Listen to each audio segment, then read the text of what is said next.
ونرجع فرحان كالظبيل للهلولة حوض السلاح وثوم حيلة نضربوا شوفار هاد الليلة احنا جايين من كل مكان للصويرة زينة البلدان نزوروا ونرجع فرحان. Bishut Marav et Rabotai avec la permission d'Hachem, permission du Baal Habayit. Tout d'abord, nous sommes maintenant dans cette semaine la paracha de Bo, la paracha de la sortie de l'Égypte. C'est la paracha de Pessah.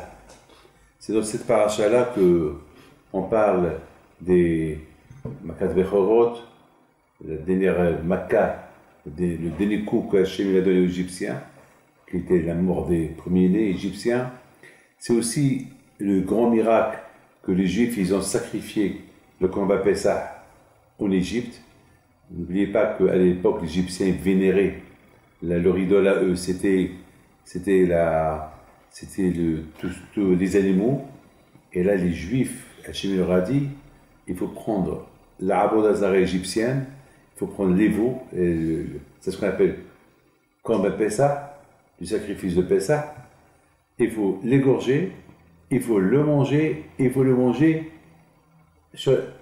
grillé. Pourquoi grillé? Parce que la grillade, elle fait beaucoup de hachan, elle fait beaucoup de fumée.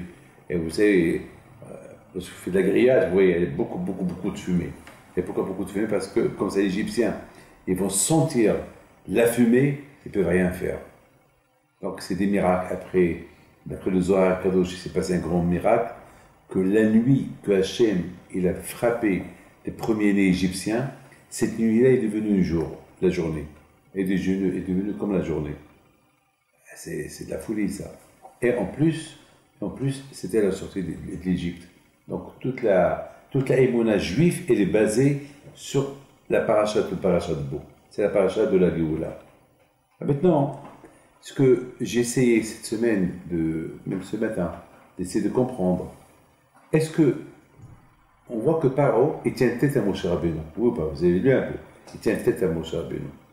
Moshe, il dit, voilà, je viens chez toi de la part d'Hachem, et Paro, il joue, il rigole. Tantôt, il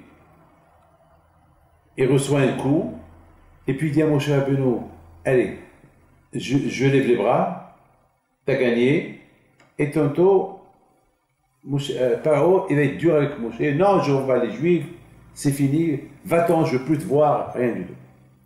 Maintenant, je voudrais simplement essayer de comprendre, c'est où le problème?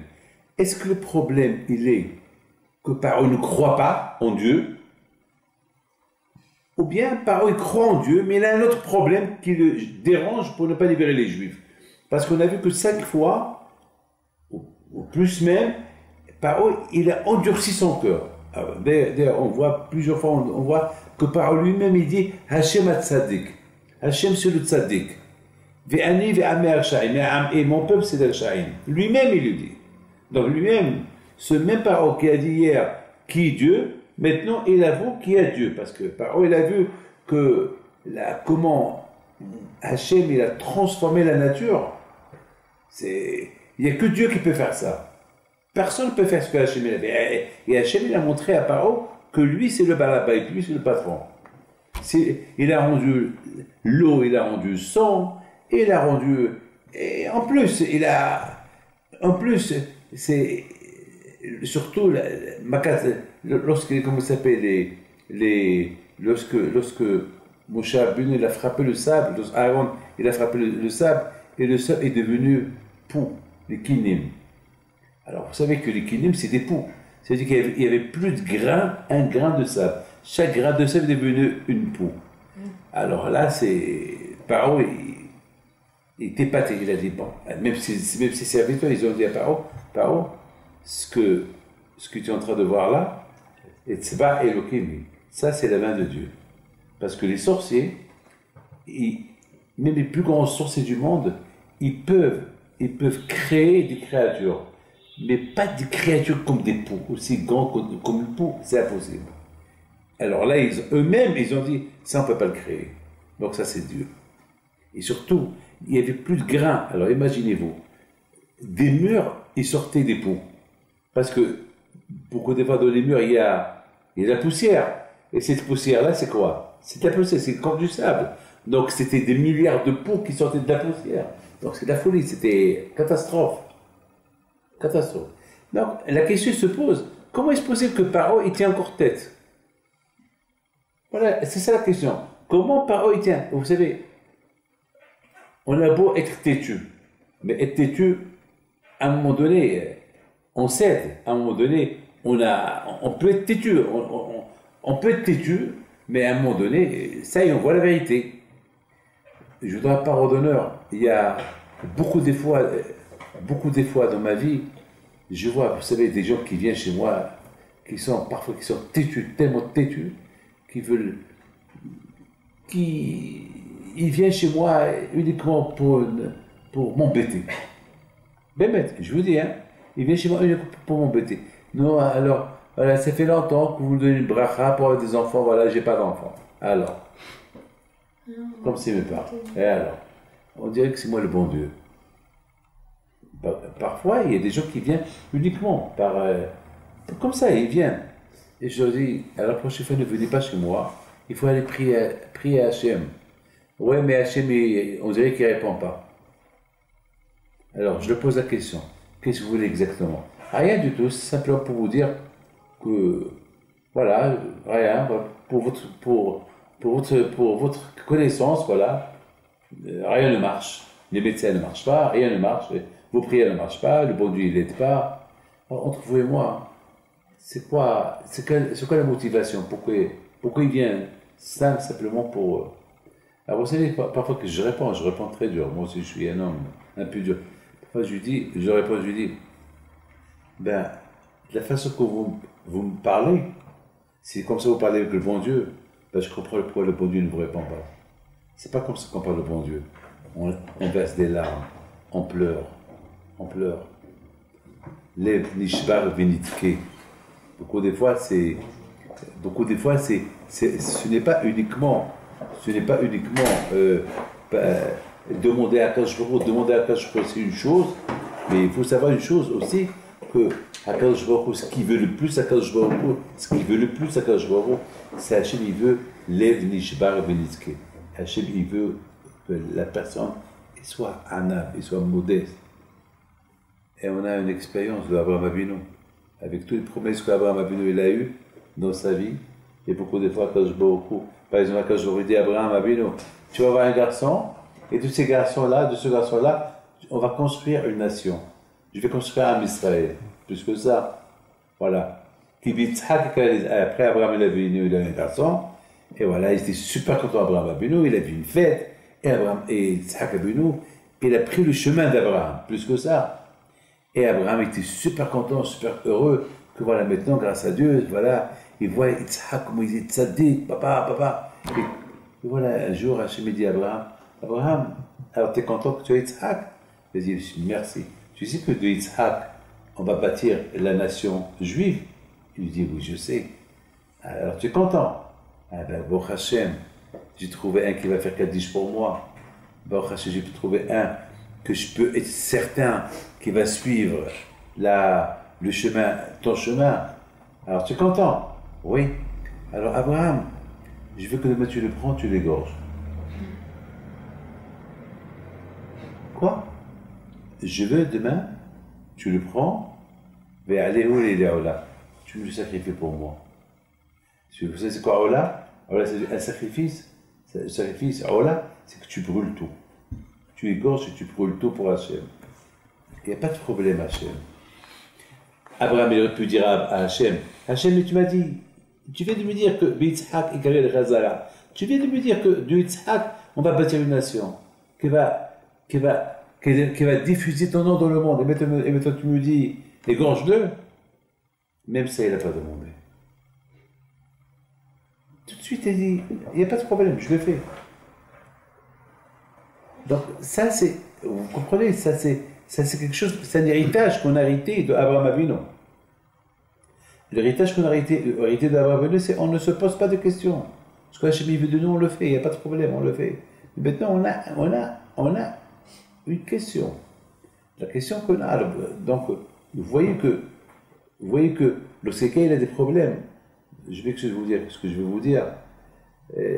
Aujourd'hui, je suis à Yerushalayim parce que on a enterré une femme aujourd'hui, la femme d'un rabbin qui vit chez nous, le pauvre, qu'elle avait que 50 ans, la pauvre. Et Bémet, elle a tellement souffert, la pauvre, elle a souffert, elle a gardé sa souffrance en cachette pour ne pas gêner ses enfants de l'étude de la Torah. Elle a perdu l'appétit. Elle a dit à personne qu'elle a perdu l'appétit. Et c'est comme ça la pauvre. Il n'y a pas jusqu'à qu'elle est partie la pauvre, puisqu'elle est la pauvre. Et en plus, son mari n'a pas d'argent, il n'a rien du tout. Même le tombeau, c'est nous qu'on a ramassé l'argent pour acheter la tombe. Ça veut dire, il ne s'est même pas posé la question avec quoi il va manger et avec quoi il allait. Il s'aime bien Torah. Tout à l'heure, il n'a pas de ça, il a dit Hachem, j'ai rien à te reprocher, Hachem, tu m'as donné une femme, grâce à elle, je suis à bien Torah, grâce à elle, mes enfants ont la Torah, et merci Hachem pour le temps qu'elle est restée avec moi, merci Hachem pour le temps qu'elle est restée avec moi pour m'éduquer dans la Torah. Voilà, ça c'est son corps qu'il a fait devant tout le monde. C'est extraordinaire, j'ai beaucoup aimé ça. C'est ça, Israël. On ne peut pas venir chez Hachem et lui dire pourquoi. Il faut savoir, celui qui veut prier à Akadosh Baruch Hu, il faut savoir qu'il prie à Akadosh Baruch Hu d'une manière avec. J'ai vu des choses de belles, de beaux cette semaine. Lorsque il y a. Paro, il dit à Moshe Rabbeinu, Ha'ater ba'adi, prie pour moi. Alors, Bémet, il y a un rabbin qui a dit une belle phrase, il a dit, non, un message ne doit pas être comme Paro, dire, prie pour moi. Chacun doit prier pour lui. C'est que si moi j'ai un problème, il faut que je prie à Akadosh Baruch Hu. C'est vrai, on doit acheter le tzadikim. Mais c'est pas, allez, je vais acheter le tzadikim, prie pour moi et je m'en fous. Non, il faut, c'est quelqu'un qui n'a pas des enfants, très bien. Et il va acheter le tzadikim pour recevoir le bracha. Mais il faut que lui prie aussi. C'est pas, allez, prie pour moi, tiens, voilà, à dit non. Alors, il ne faut pas que nous, on prenne l'idée, l'image de parole. Maintenant, on a toujours cette question qu'on a. Alors, finalement, ce monsieur-là qui est venu, il rigole, alors j'ai pas de. J'ai dit, c'est comme ça que tu me parles, et si c'est comme ça que tu parles avec Akadosh Baruch Hu, bien sûr, il ne va pas te donner. Akadosh Baruch Hu, il est venu, il faut prier, il faut pleurer, le cœur brisé, je dois parole d'honneur. Hachem, il était, moi, j'ai vu des gens qui ont des miracles que vous ne pouvez pas imaginer. Et des miracles, ce n'est pas possible. Comme par exemple, il y a un goy. Ça s'est passé à, vous savez, les salons Hoche à Paris. Madame, celle qui gère, madame, je ne peux pas dire son nom, celle qui gère il y a quelque temps, lorsqu'il y avait le mariage de mon fils, donc elle m'a donné pour le Shabbat Hatan, elle m'a donné la salle de bête et s'est beaucoup occupé de nous pour le Shabbat, pour la prière et tout. Et je ne sais pas quoi lui donner.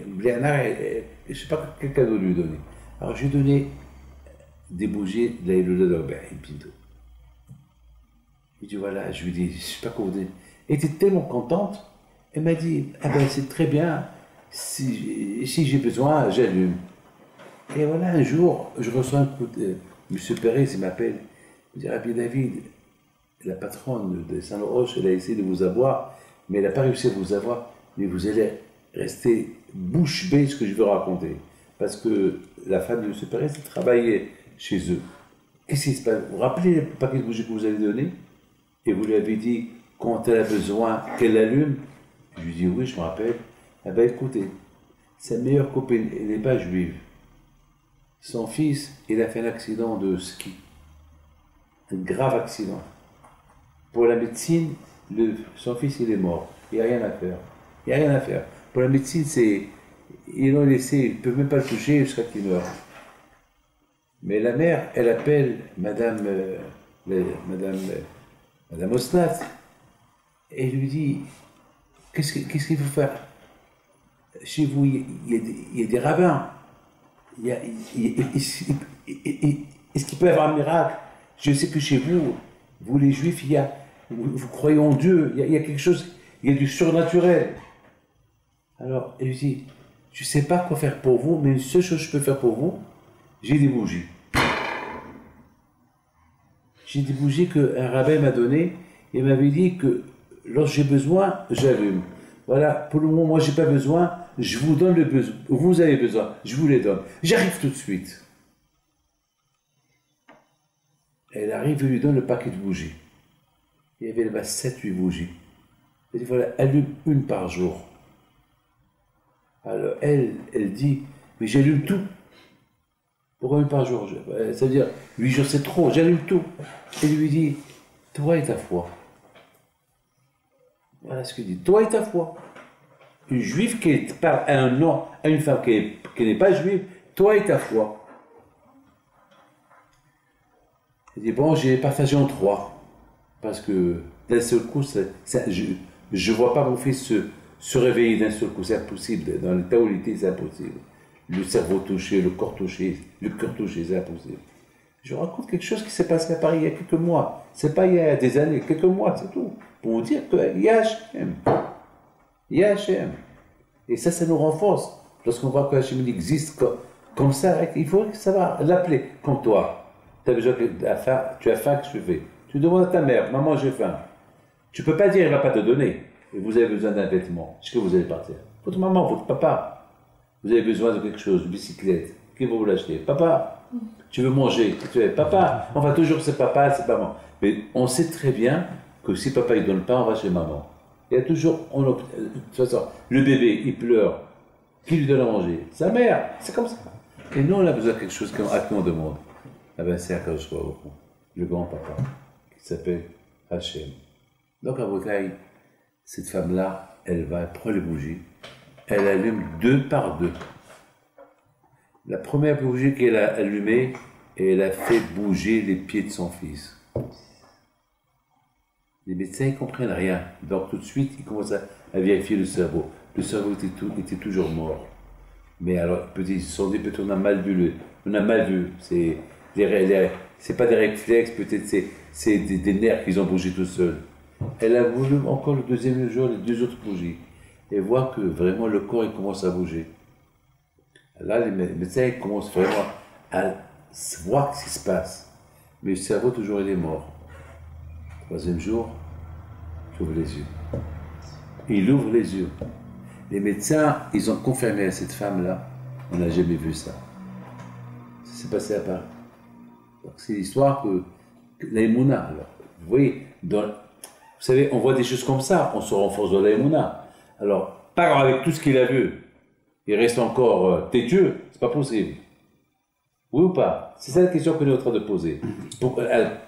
Alors, je suis arrivé à une conclusion que Paro, il n'a pas de problème avec le bon Dieu. Il croit en Dieu. Il croit en Dieu. Son problème, c'est Moshe. Son problème, c'est Moshe. Il ne pouvait pas admettre que quelqu'un, que sa fille lui a sauvé la vie, il a grandi dans son palais, et maintenant, il est en train de lui dicter quoi faire. Il ne pouvait pas admettre. Son problème, c'est Moshe. Beaucoup de fois, ça nous arrive entre des gens que leur problème, c'est l'ami, son ami. Regardez Haman. Haman, parce que Mordechai, il lui a manqué de respect, qu'est-ce qu'il dit? Haman, il dit à sa femme, ma chère femme, je suis riche, je suis milliardaire, je suis comme un roi, tout ce que je veux, je l'ai, j'ai le monde entier à mes pattes, tout ce que je veux, je l'ai. Mais chaque fois que je vois Mordechai, Yoshev Besha'ar HaMelech, et qu'il ne se prosterne pas devant moi, j'ai une colère, et tout ce que j'ai, ça ne vaut rien du tout par rapport à ce bisayon, ce manque de respect qu'il me fait. Amzrom, Al-Hamar, Al-Haman, mais tu as tout, tu t'en fous, mais tu t'en fous, et il ne se prosterne pas devant toi alors, Asma, mais tu as tout, tu as l'argent, tu as tout. Non, il ne peut pas admettre, c'est dur pour lui, c'est dur pour lui. D'après Hakamim, ils disent que Haman, une fois il était esclave, et qui l'a libéré? C'est Mordechai.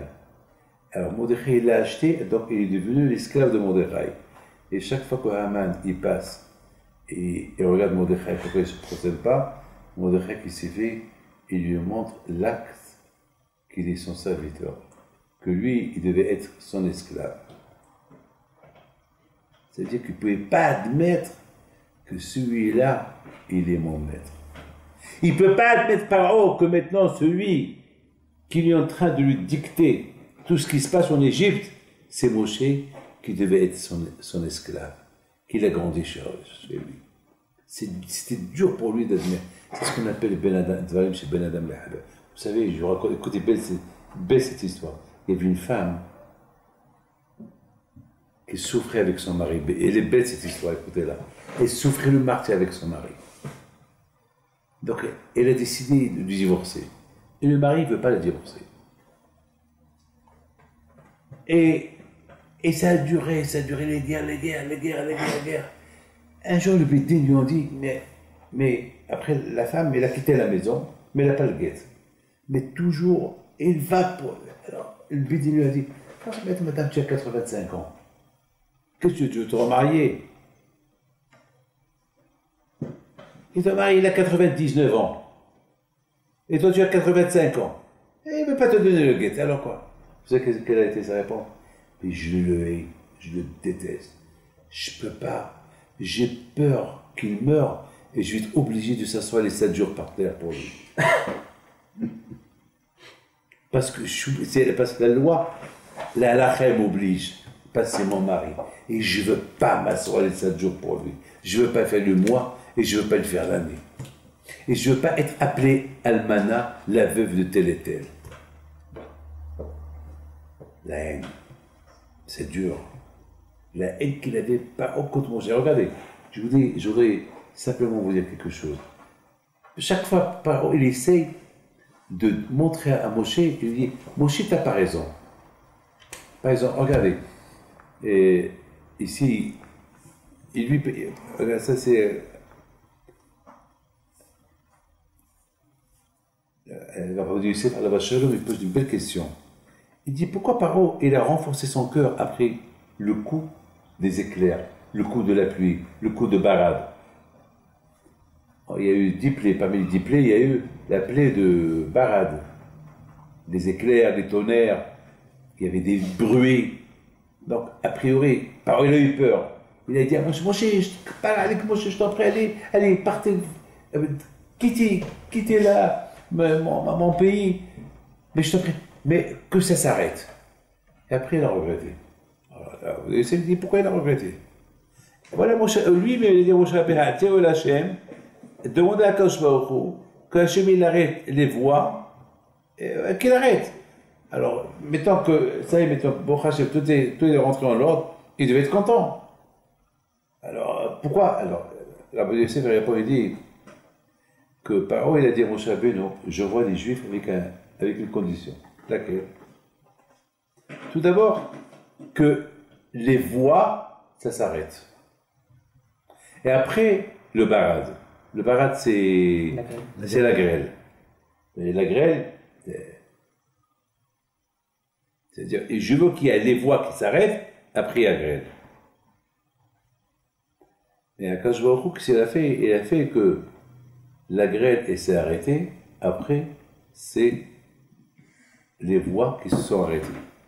Alors, le Topar dit à Moshe, mais moi je t'ai dit, il faut que ça s'arrête les voix après la grêle. Mais là, j'ai vu que c'est la grêle qui s'est arrêtée, et après c'est le colot. Pourquoi?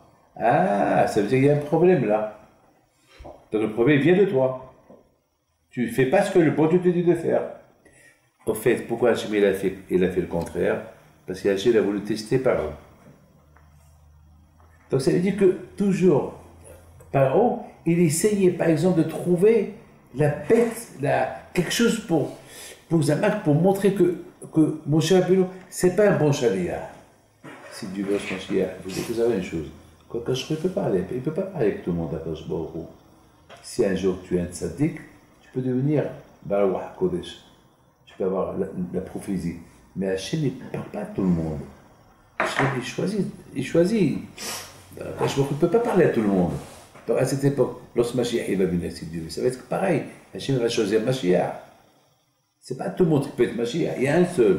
Il n'y a pas beaucoup de rois, il y a un seul. Akadosh Baruch Hu, il a choisi Moshe. Mais alors, il a voulu montrer à tout le monde que Moshe, il a un problème. Si Moshe a un problème, comme ça, les Juifs, ils ne vont pas écouter Moshe.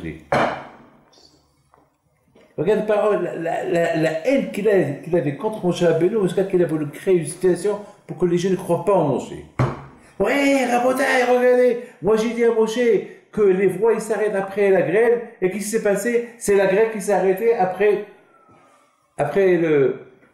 c'est les voies. Alors il y a un problème. Alors il faut faire attention avec lui parce qu'il risque de déformer les paroles de Dieu. Et aussi par exemple, il ne comprend pas. Moshe, pourquoi tu ne feras pas le ciel? Pourquoi tu ne feras pas la mer, comment ça s'appelle, le fleuve? Pourquoi c'est Aaron qui frappe? Mais Moshe n'a pas voulu frapper. Pourquoi? À cause de la reconnaissance. Parce que l'eau, il a sauvé sa vie. Et le sable aussi, il a sauvé la vie de Moshe. Donc Moshe n'a pas voulu frapper. Il a dit, ah non, toi tu frappes. Mais pour pas, oh non, il y a un problème. Mais ce qui est extraordinaire le plus, la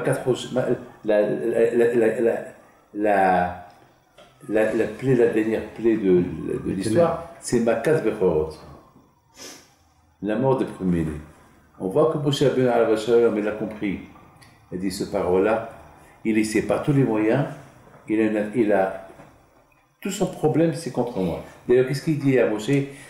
Attention, le jour que tu viens me voir, je te tue. Moshe lui a dit, de toute façon, ça c'est fini. Tu ne vas plus me voir. C'est toi qui vas venir me chercher pour me voir. Moi, maintenant, j'ai plus rien à faire avec toi. C'est fini. Alors Moshe, qu'est-ce qu'il lui dit? Paro, aux environs de minuit, chaque premier-né va mourir. Alors, Hachami pose une question. Pourquoi il a dit aux environs de minuit? Qui dit à minuit? C'est quoi aux environs? Parce que Moshe Rabbeinu a dit, ce parole-là, il va toujours trouver des défauts contre mes paroles. Alors, si je dis à minuit, alors tu sais, c'est pas toutes les montres, ils sont pareils, regarde la mienne, même qu'elle coûte cher, mais toujours elle avance 5 minutes, 10 minutes. Toujours, hein. Où elle avance, elle recule, mais oh là. Comme ça, où elle avance, elle recule. C'est pas que c'est là. Alors, et en plus, c'est pas toutes les montres qui sont pareilles. Alors, pareil, aussi, il avait chez lui à la maison une montre de l'époque. Alors, c'est Hachem seul qui connaît c'est quoi minuit. Parce que c'est Hachem qui a créé le monde. Alors, il se peut que pour Hachem, minuit, c'est l'heure qui va tuer tout le monde, les premiers-nés, mais je sais pas, c'est minuit moins 5, ou minuit moins 3. Alors après Makat Bechorot, il va dire Moshe Rabbeinu, Moshe, ça va, tu vas partir, partez, ça y est. Mais quand même, il y a une erreur. Tu as dit minuit, c'était minuit moins 2. Mais de toute façon, c'est chose importante, tu peux partir maintenant. J'ai peur que je me... Mais sache. Imaginez-vous cette phrase-là qu'il va la dire devant les Juifs. Il peut dire à son fils, parce que lui aussi c'était un aîné. Ouais. Paro c'était un aîné, alors il faut dire comment ouais. Ouais. Non mais rien que pour dire, parce que tout le problème de Paro, c'est Moshe. Parce qu'il veut créer un petit concert dans la tête des Juifs. Moshe, merci Moshe, merci, je t'en prie, partez d'ici. Tous mes enfants sont morts. Et moi je suis aussi un premier-né, comme vous avez dit. Et maintenant priez pour moi. Mais Moshe, by the way, voilà, tu sais que tu t'es un peu trompé. C'était pas minuit exactement, c'est minuit moins 2. Oh, c'est pas grave, mais quand même. Mais les Juifs, ils vont écouter ça. Donc Moshe, il s'est trompé de 2 minutes. C'est pour ça que Moshe Rabbeinu a dit aux environs. Si c'est moins 2, moins 5, il a dit aux environs. Si c'est minuit 5, et Moshe Rabbeinu a dit aux environs. Donc, vous voyez ici que tout le problème, c'était Moshe. Pour Paro, c'était Moshe Rabbeinu. Et quand on remet Paro, il a fait une vraie teshuva, même par rapport à Moshe Rabbeinu. Quand il a bémet, il a Elle souffre. Il a reconnu que Moshe, c'est lui qui l'a envoyé l'Hachem. C'est au moment que les Juifs, ils étaient dans la mer. Voilà. Et que Paro, il a dit, Mi kamocha ba'ilim Hachem, ki kantora kadosh baruch hu. Et 100% à ce moment-là, les Bnei Israël, ils voient Paro qui se dirige vers Moshe, il dit à Moshe, Mi kamocha ba'ilim Hachem, qui comme toi, Kadosh Baruch Hu? Quel Dieu il est comme toi? Qui a donné tous les coups à Paro? C'est Moshe Rabbeinu, avec la permission d'Hachem. Et là, Paro, il admet, il a dit tout ce que j'ai reçu, c'est de Akadosh Baruch Hu à travers Moshe Rabbeinu. Et le mot Hachem, il y a Baal Tom qui dit que le mot Moshe, c'est les mêmes lettres de Hachem. Moshe, Hachem. Mi kamocha ba'ilim Hachem. C'est que chaque tzaddik, il a ce kouah de Akadosh Baruch Hu avec lui. Il y a ce kouah. D'ailleurs, la Gemara dit que les tzaddikim, c'est eux qui guident Akadosh Baruch Hu. C'est eux qui commandent Akadosh Baruch Hu. Parce qu'Hachem il est gozer, Hachem il fait une gzera, il dit tel et tel va mourir, il y a le tzaddik qui dit non, je veux qu'il vit. Et Akadosh Baruch Hu il écoute. Et il m'a raconté mon oncle, Rabbi Meir Pinto Alav Shalom, 2 jours avant qu'il est mort. Il était vieux. Il m'a dit que lorsqu'il y avait le diffus, l'épidémie du diffus, c'est une maladie de l'Aïsta qui a tué beaucoup des gens. Aujourd'hui, il n'existe pas cette maladie, elle est éradiée aujourd'hui. Mais à l'époque, il fallait la pénicilline. Et jusqu'à qu'ils ont inventé la pénicilline, elle a fait des dégâts. Même, il y a eu 30 millions de morts en Europe avec cette maladie-là. Ils ont accusé les Juifs, voilà, que c'est eux qui ont propagé cette maladie. Bon, c'est pas grave. Bon, et Rabbi Hippolyte Alav Shalom, il allait de maison en maison pour reconforter les gens, pour les bénir, pour leur apporter le médecin, leur apporter à manger. Et c'est que Rabbi Hippolyte, il a eu la maladie lui-même. Il a été contaminé, donc il était mourant.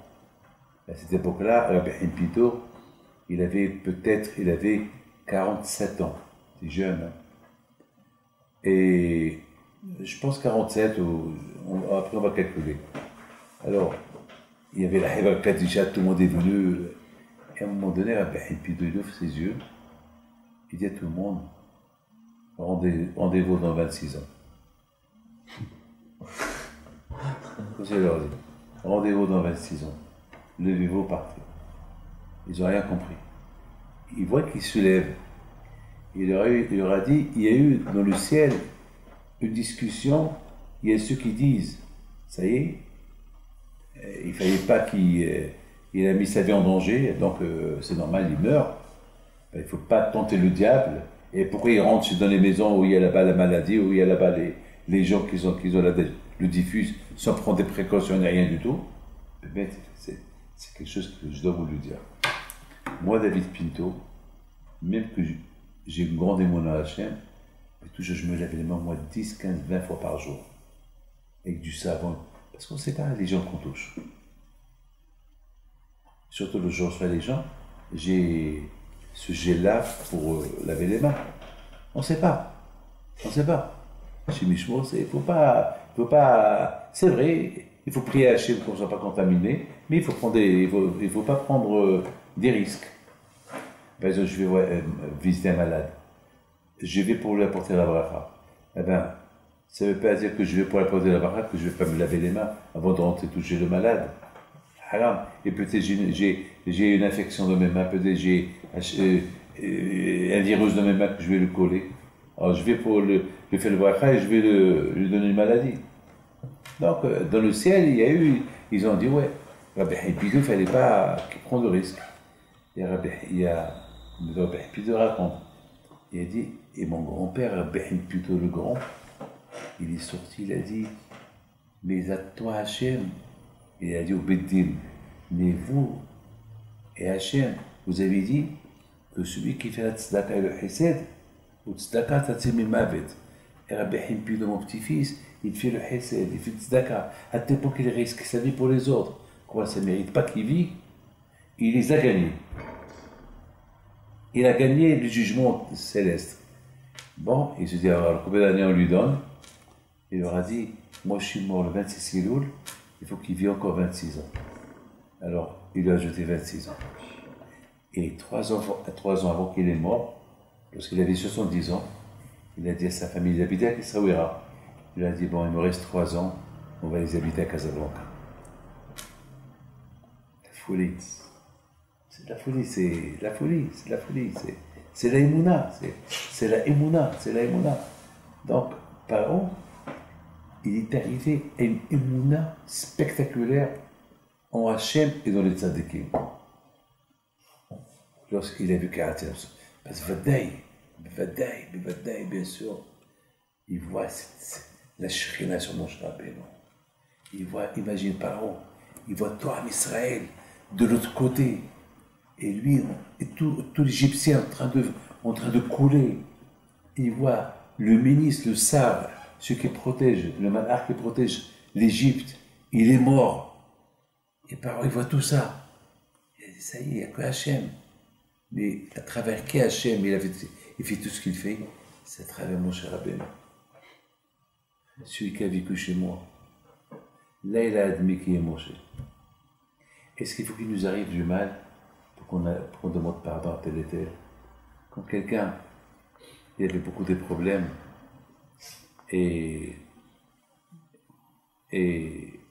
alors quelqu'un lui a dit, mais ça, il est mort. Parce qu'il était en train de dire, ouais, celui-là, il m'a fait ça, il m'a fait... Alors, ils lui ont dit, mais celui que tu es en train de t'attaquer, il est mort. Qu'est-ce que tu es en train de parler de lui? Ah bon, il est mort? Oh, le pauvre! Oh, le pauvre, puisque le pauvre. Il a dit, comment là? Mais il y a quelque chose quand tu parlais de lui, mais tant, lorsque tu as dit qu'il est mort, le pauvre. Ah, le pauvre. Il faut qu'il meure pour que tu dises, oh, le pauvre. C'est sa parole. Il a fallu que maintenant, il voit à la fin de ses jours, c'est là qu'il reconnaît parole. Mon cher Rabbeinu. C'est ça je pense que tout ce que je suis en train de vous dire, c'est c'est basé sur combien Am Israël, ils ont appris de parole quelque chose. Ils ont appris qu'un Baal Gahava, c'est dur pour lui d'admettre quelqu'un. Vous savez, il y a, imaginez-vous là, c'est quelqu'un, un patron qui a des ouvriers. Et là, un jour, ce patron-là, il tombe, et c'est un de ces ouvriers-là qui fait la même affaire, et un jour, c'est le patron qui va lui demander, est-ce qu'il y a du travail pour moi? C'est dur. C'est très dur. C'est très, très dur. Moi, je connais maintenant les rabbins à moi. Vous savez, quand j'étais à Armentières à Publienne, les rabbins à Shalom, ils nous envoyaient des petits... moi, j'avais 10 ans, 11 ans. Donc, ils nous envoyaient des jeunes de 17 à 18 ans pour nous enseigner un peu, etc., etc. Et ceux-là, ils ont presque mon âge. Parfois, eux-mêmes, ils ont la barbe noire, et moi, j'ai la barbe blanche. Mais je les appelle mon Rav. Je les appelle mon Rav. J'étudie chez eux. Celui qui est mort la semaine dernière, Rav Shmuel Marcel, le pauvre. Je l'appelle quand même. Il était un machpé à moi, celui-là. Ben, même qu'on est, si tu le vois et tu me vois, on a presque le même visage, presque le même âge. Bon, il y avait peut-être 15 ans de différence, c'est pas grand-chose. C'est presque... Mais quand même, il y a beaucoup de gens qui ne vont pas admettre de dire, il y a des gens qui sont arrivés à un niveau et ils ne vont pas admettre de dire. C'est ça ce qu'on apprend. On apprend. Il faut le bitul et la hamava. Tout le problème de parole, c'est la gahava. La gahava, il ne peut pas admettre quelqu'un. Il ne peut pas admettre comment ces esclaves-là, ces juifs-là, qui sont mes esclaves, c'est eux qui vont promettre l'an. Ils vont devenir c'est eux qui vont sortir tout prendre. C'est pas possible. Et surtout ce Moshe-là qui a grandi chez moi, c'est pas possible. Ils ne pouvaient pas admettre. il était prêt à admettre qu'il y a Dieu, il est prêt à admettre que les Juifs ils vont sortir et être des gens libres, mais il ne peut pas admettre celui qui est rentré chez lui que ce qu'ils ont dit les sorciers, il va naître quelqu'un de chez toi, de chez les Juifs, qui va habiter chez toi et qui va te détrôner. Ça, il ne pouvait pas l'admettre. Je crois qu'il a fallu qu'ils voient ça en vrai. Les enfants, que le bon Dieu vous protège, que je vais au bout, il vous donne bracha, be'atzlaha, be'utagouf, parnassa tova, Amen. et alia, batora, be'ashamayim, Amen. et bissotra, puis de soit avec vous, avec elle. Amen. Chazak Baruch. Vous avez écouté 40 minutes. Chazak. Mais on est prêt à écouter beaucoup plus encore. Hein. Je vais simplement ajouter une phrase, c'est tout. Et la phrase est la suivante. Vous savez que cette période-là, on l'appelle Shovavim. Et c'est quoi Shovavim? Shovavim, c'est du verbe Shovav. Ça veut dire comment on dit Shovav? Voyou. Pas voyou. Non, c'est Insolent. un coquin. Insolent. Voilà. Quelqu'un Shovav, quelqu'un qui fait des choses bêtement, vous voyez. Comme les enfants. Un enfant, il fait des choses sans penser. On l'appelle Shovav. Un enfant, il fait des grimaces. Un grand, Shovav, il rigole. Voilà. Donc on appelle ces moments-là Shovavim. Et uniquement pendant cette période-là, de la sortie de l'Égypte, on appelle Shovavim. Et c'est important de faire, c'est une période de tikkun. On répare les choses ben Adam le Havero, les choses entre l'un et son ami, les choses entre nous et Akadosh Baruch Hu. C'est des réparations. Et n'oubliez pas que la raison, elle est simple. Parce que pendant ces périodes-là, on lit beaucoup sur les raisons pourquoi les Juifs, ils étaient esclaves. C'est parce qu'ils parlaient de la Shonara, parce qu'il y avait la gava de Paro. Donc on parle de tout ça. Ça veut dire, c'est une période de réparation. Donc c'est une période, par exemple, d'après ce que je vous dis, c'est super. Parce que je suis en train de vous dire, et si Dieu, il se peut que demain, je ne sais pas, hein, que demain peut-être quelqu'un va écouter mon cours, demain, il va dire, quelqu'un qui a eu ce problème-là, qui ne peut pas admettre quelqu'un qu'il a réussi mieux que lui. Il ne peut pas admettre. Il y avait quelqu'un qui me dit, dis-moi David, ça va? Je regarde, je lui dis, ça va. Alors David, et chaque fois, il y a que je me parlais, pourquoi qu'il m'appelait David? Alors tu te rappelles qu'on a étudié ensemble? On avait 10, 11, 12 ans. Hein. Je dis oui, je me rappelle. À la Yeshiva à Saint-Darlande, hein? Oui. Tu te rappelles, tu faisais des bêtises. Voilà. Je dis oui, on a fait des bêtises, oui. Ouais. Alors, à la fin, je lui dis, ça y est, tu as fini? Quel intérêt tu as pour me parler comme ça? D'accord. Tu fais la queue, tu attends 2 heures dehors, et tu vois tout ce monde qui passe, hein, pour que tu me parles comme ça. C'est dur pour toi que je suis ce que je suis. Mais c'est pas de ma faute. Toi aussi, tu vas être comme moi si tu veux. Fais ce que je fais, tu seras comme moi. Tu peux. Et en plus, je lui dis, ton grand-père, il lit de Tarodon. J'ai un grand-père qui a écrit beaucoup de livres. C'est Zechotavot. Tu peux bénir les gens par le mérite de ton grand-père, mais fais-toi pousser une barbe, habille-toi comme moi et étudie la Torah. Alors, tu n'as pas de barbe, tu finis Shabbat, il n'y a rien du tout, et tu es jaloux que je suis ce que je suis, mais c'est pas de ma faute. Moi, je travaille pour être ce que je suis. Travaille-toi aussi comme moi. Il me regarde, il dit, bon, je rigole. Je dis, c'est pas grave, ça va, je rigole. Il y a quelqu'un qui m'a dit la semaine dernière, il m'a dit, je vais vous demander pardon. Je dis, pourquoi? Il m'a dit, je vous ai trop critiqué. Alors j'ai dit, quelle différence, pourquoi maintenant tu me demandes pardon? Je te pardonne, hein. Je te pardonne, et je l'ai pris, je l'ai embrassé, je te pardonne. Mais, qui t'a fait, pourquoi soudainement tu viens me demander pardon? Il me dit, parce que j'étais jaloux. Je ne vais pas admettre. Je dis, mais Quel monde on est deux mondes différents. Pourquoi? C'est-à-dire que de là tu apprends. Il peut y avoir même des gens qui n'ont aucun lien avec moi, qui sont ni dans la Torah, ni rien du tout, ils peuvent être jaloux. Et c'est ça, la période de Shovavim. Cette période-là, c'est une période de réparation. Réparer, ne pas être jaloux, ne pas être parler de la shonara sur quelqu'un, d'admettre si quelqu'un, Hachem lui a donné ce que toi tu n'as pas. Il se peut que toi aussi tu as ce que lui il n'a pas. Allez, j'ai oublié de vous dire, je termine. Il y a un qui vient chez moi et me dit, comment ça il me dit?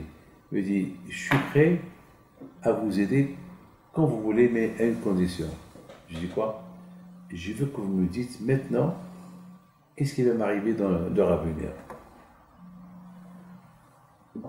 Je le regarde, je lui dis, vraiment tu veux savoir? Il me dit oui. Je veux.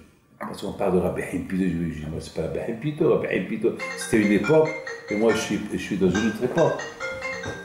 Alors finalement, il me regarde, il dit, bon, mais, alors dites-moi, j'ai vraiment, tu veux savoir? Il me dit oui. Et je lui demande ce que je veux. Il me dit oui. Ce que je veux, prends un chèque et signe-le, et moi je le remplis. Il le fait, hein. Il prend son chéquier, il signe, il me dit voilà. Alors je remplis. Mais il me dit non, tout d'abord dites-moi qu'est-ce qui va m'arriver dans l'heure à venir et qu'est-ce que je vais faire. Je lui dis moi, tu as une voiture? Il me dit oui.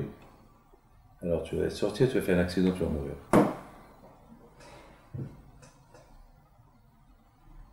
Il me dit quoi? Je dis, tu veux savoir ce qui va t'arriver dans l'heure à venir? Alors, tu vas prendre la voiture, tu vas faire un accident et tu vas mourir.